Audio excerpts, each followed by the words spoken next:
Now this one's called Relations.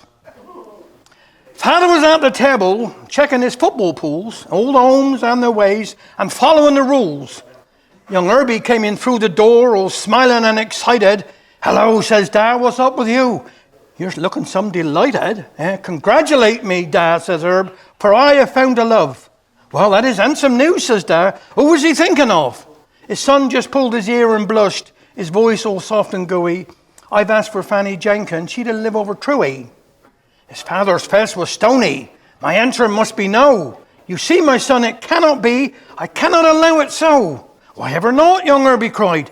"She's a handsome maid," he said. "Oh, tell me, Dad, what's wrong with her?" But father shook his head. "It's difficult to tell 'ee, boy, and me your father like, but it was when I was young and I had this here bike. I used to go out now and then and take a little ride, and once or twice I found myself over Truey side. And that is why I must explain my visits over Truey. She's sort of a relation, see, quite like a sister to 'ee." The boy accepted sadly this awkward fact of life, and soon he met another maid he felt would make his wife. He told his father proudly he fancied Liz Trethui, and found she must be cast aside, another sister to 'ee. The months went by and Herbie strayed, only to face more ruin, for Sissy Frances Overbreeg was like a sister to 'ee. Well, in despair, young Herbie sat, his head upon the table. He tried to joke a bit with Ma, but felt he wasn't able.